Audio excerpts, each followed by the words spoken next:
Great Debaters Contest is powered by Blaze, by Safaricom, the Youth Network. Karibuni katika kipindi chetu cha mjadala. This is the Great Debaters Contest, Machakos region, and I am Austin Nyombo. And I am Mariam Bashar. Today we discuss matters energy. Should African governments invest in nuclear energy for economic growth? We'll have Makueni girls in Tala High School answering that question for us. Proposal number 1, you have 3 minutes. I'm Ronald Nison Anungo, and I'm very proud to be today on this platform. I'm proud to be an African, and today I would like to say that African countries should invest in nuclear energy for sustainable economic growth. Nuclear energy. For us to erect or react a nuclear reactor, it's obvious that in every operation that you want to consider in a particular place, you need labor. And for us to create a nuclear reactor or a nuclear energy power plant in Africa, we need a nuclear reactor and we need labor, both for the skilled and the unskilled. The skilled will be dealing on technical issues such as the mechanicals, whereas the unskilled will deal with issues such as mining. Creation of employment will lead to improving the life of people in Africa financially. And also government will earn some revenue out of this. And by government earning some revenue out of this, they're very able to do what? To get some tax out of it, and therefore developing the country in any country in Africa in various ways, in one way or the other. A nuclear reactor, that is the nuclear energy, if we want to invest it in Africa for our economic growth, we require a raw material for this nuclear energy. And therefore, this nuclear energy is uranium. The raw material is uranium. And uranium is more advantageous and cheap in a sense that using coal-fired plants takes 78% of the total cost. And gases-fired plants take 87% of the uranium, of the total cost, whereas the uranium takes 14% of the total cost, in addition of 10% or 20% of the waste management, that is up to 34%. And therefore, just try and think, imagine, 34% with waste management included. The government won't use any amount preparing up for the waste management. But imagine it's 78% and 87% for the coal-fired and the gas-fired, and without waste management. What if the 87% we had 20%? It's going to be a lot of money. The total cost plus the waste management. Technology and electricity.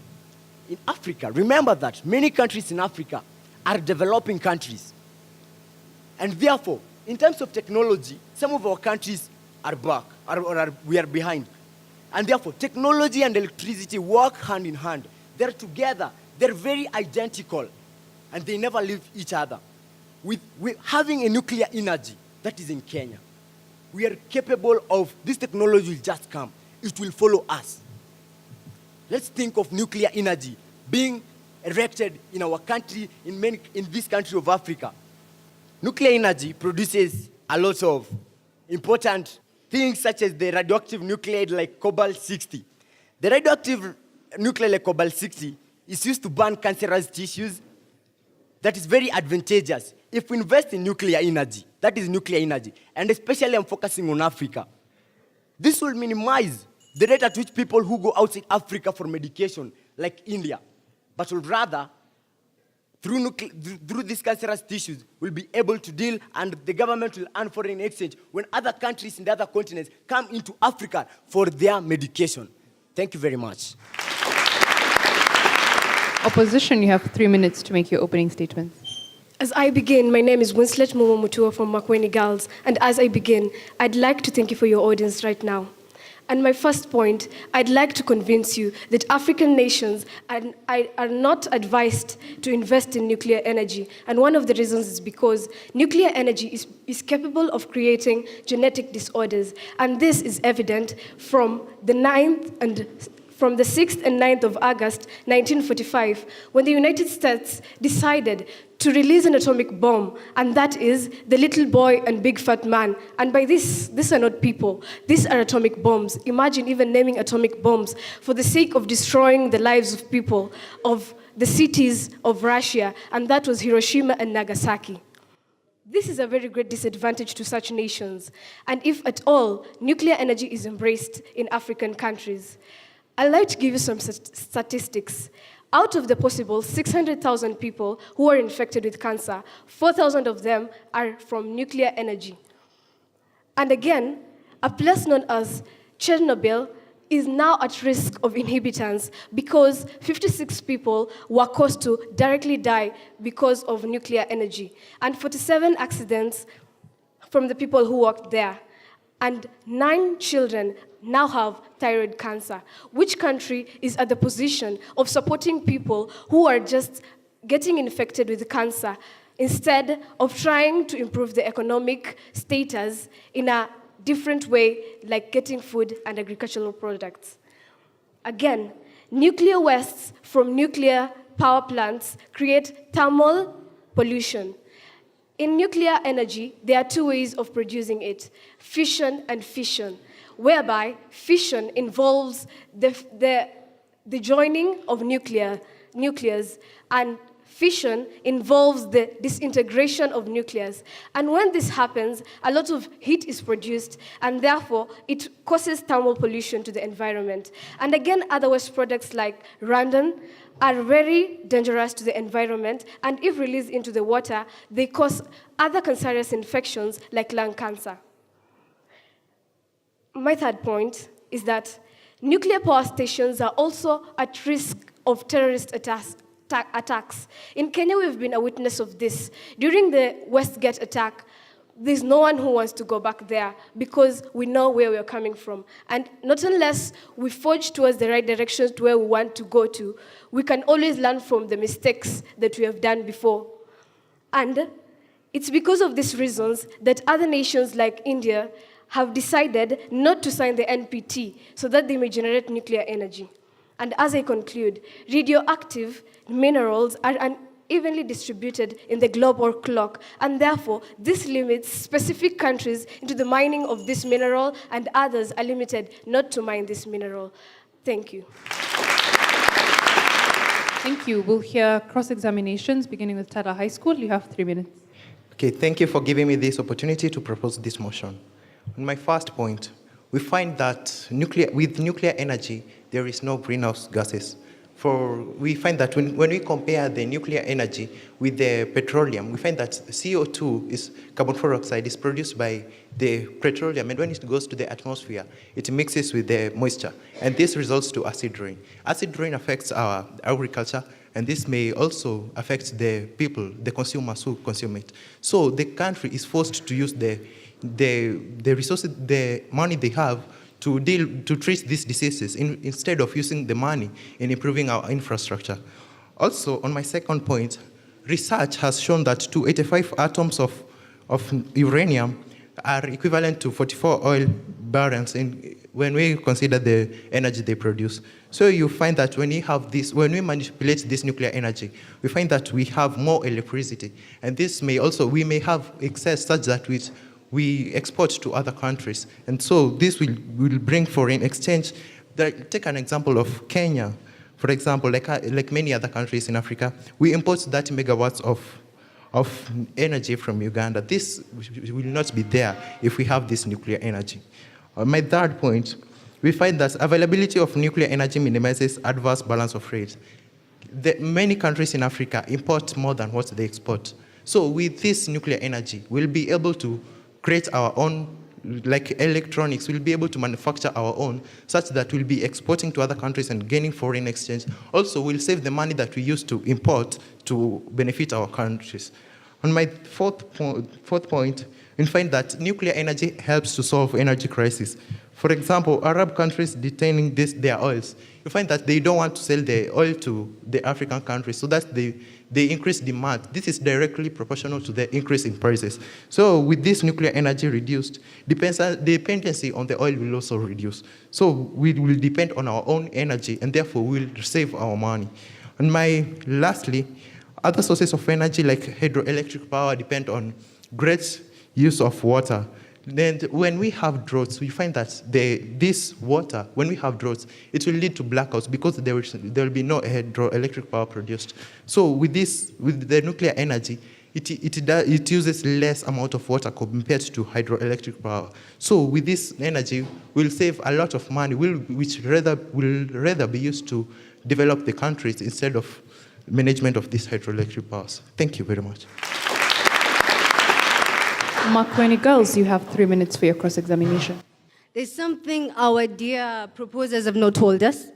They have said that, okay, the produce of the nuclear energy, it's tremendous. We accept this. But the cost of production, okay, it's one thing. And for countries like Kenya, for example, our very able country, it's not able to cater for now. We are in the economical crisis. We are not even able, some of us, to buy the flour in the supermarkets. How are we going to be able to cater for the cost of production, which is going to, and also the first proposer did not tell us that not only do we use money to extract this nuclear energy, we also use money to store the wastes. You imagine catering for the money to not only extract it, but also store a waste, which will no longer help you. We have petroleum energy, we have coal energy.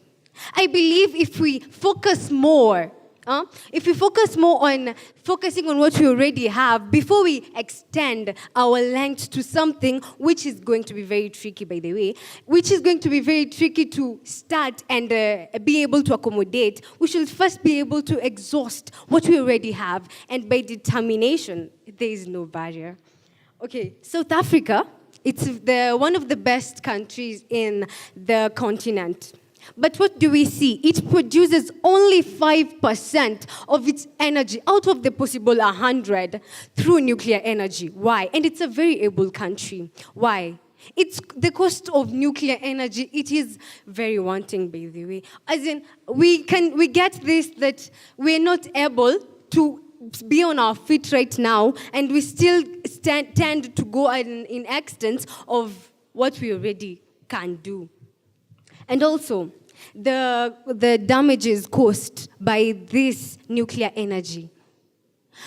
When Japan, the Hiroshima and Nagasaki, when they had the accident, they had to take time to get back to their feet. What about us Kenyans, or not Kenyans? What about us Africans, third world countries? We will struggle to get back to the feet, which we were never even in before the damage occurred. We have the hydroelectric power dams. We can do fishing in these power dams. There are tourists coming to see these tremendous, beautiful power dams in the country. I don't think we should put them away. These are things which have gotten us from scratch. We are able, if only we knew what we already have.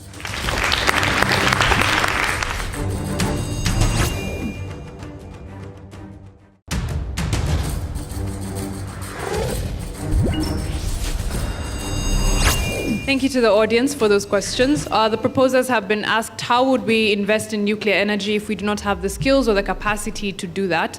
And the opposition have been asked what terrorism has to do with nuclear energy and how it ties into the Westgate attack that they talked about. Third proposer, you can respond now. You have 3 minutes. I'm Samuel Moi. I'd like to answer the question about skilled manpower. Like in South Africa, they imported expatriates to teach people how to mine these mines. So, as Kenyans, we can import expatriates. And these would even improve the education sector, the way South Africa has improved in the education sector. Thank you. Okay, Makueni girls, you have 3 minutes to respond. In Africa, there's a cold war between realities and imaginations, opposing Ivy Mwereke. Well, my fellow colleague here was trying to give you a throwback of the Westgate attack that took place. This was just a terrorist attack. But we are talking about, and they did not use this weapon. She never meant to say that they used the nuclear. But just imagine this. What if it was the nuclear energy they used? What would have happened? There could be more damages than we even could imagine. Do you remember how these families, how many people cried because of the dangers, losing lives of people we love? Put yourselves in their shoes. Let's be realistic and not imagine things. Let's take what is real and not try to force what is not to turn out to be real. So I tell you this, that if we embrace this nuclear, our economy will go down. Imagine the people who lost their jobs in the Westgate. What would have happened if nuclear was used? How many would have lost? How much money will they have to spend in the whole country to repair all the damages? Think about it.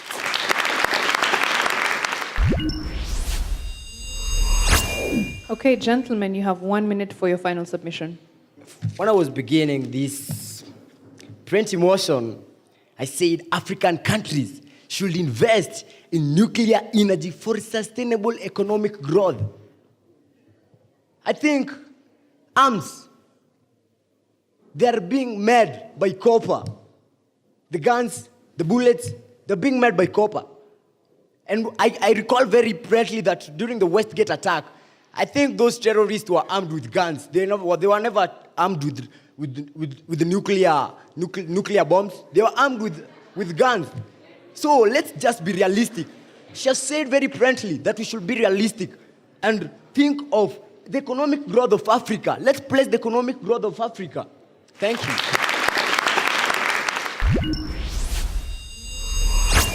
Ladies, you also have 1 minute. A country like Sweden, by 2010, it produced more than 50% of its energy came from nuclear energy. But now it was saying that it wants to eradicate this energy away from its country because all it was bringing was menace. All it was bringing was losses. And so a big country like Sweden, that is a very big question we must put in our minds. We say Africa needs the energy, right? We say that nuclear energy can produce more energy than what we already have. Let me take an example for a country like Uganda and Tanzania. For heaven's sake, we don't have so many industries that need the energy you claim nuclear energy can provide. I guess the energy which we get from the gnomes, it's enough. And then I'd really like to put this forward. Kenya is undergoing the economic crisis. This thing is really expensive. Let's really think deep about it.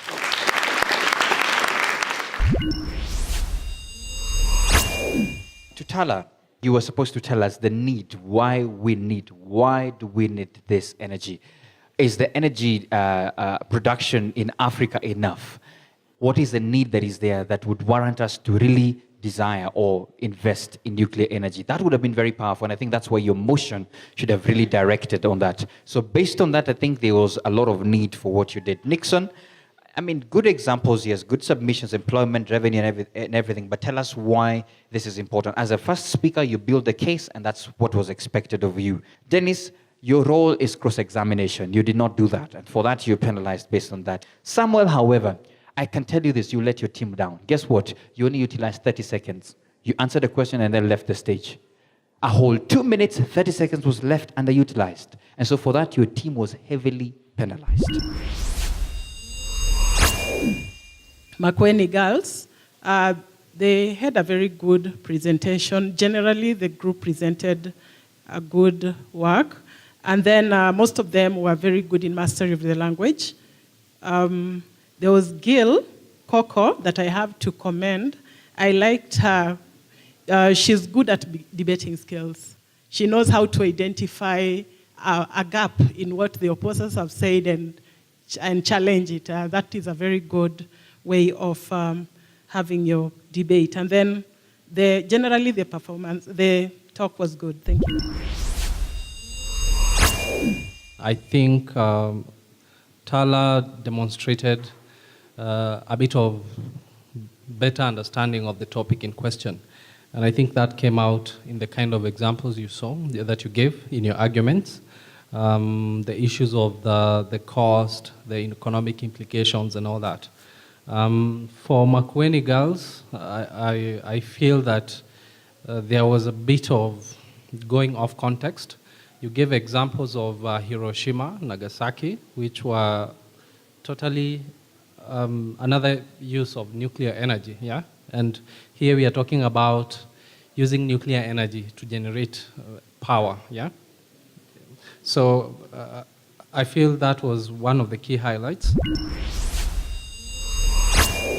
Both teams did not tell us what nuclear energy is. I did not get it. So I was really wondering, what is nuclear energy? Of course, we know it from our knowledge from previous studies, but then on stage we need to know what we are talking about. So when Nixon failed to define the term, I expected Winslet to take advantage of that loophole and define. She didn't. Then there is a second speaker called Dennis. Dennis, you need to do proper cross-examination. I think you have done too much research such that you did not get enough time to cross-examine what the first speaker of the other team had said.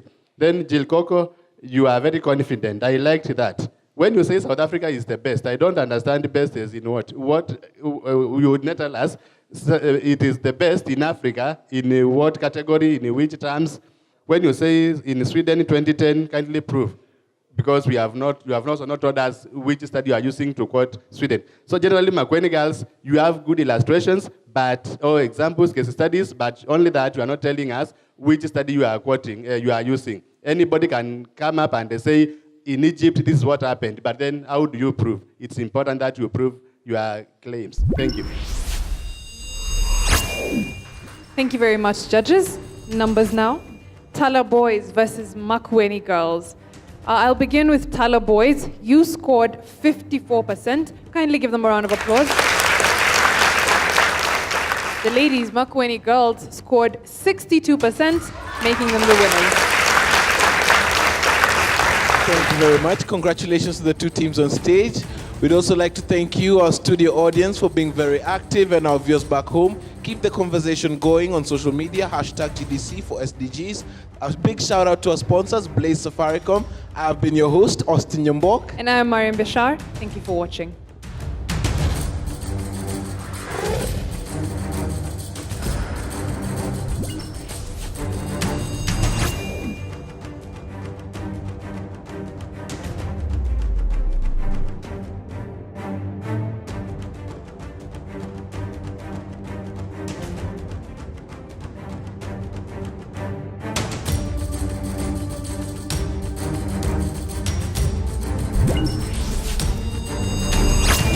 The Great Debaters Contest is powered by Blaze, by Safaricom, the Youth Network.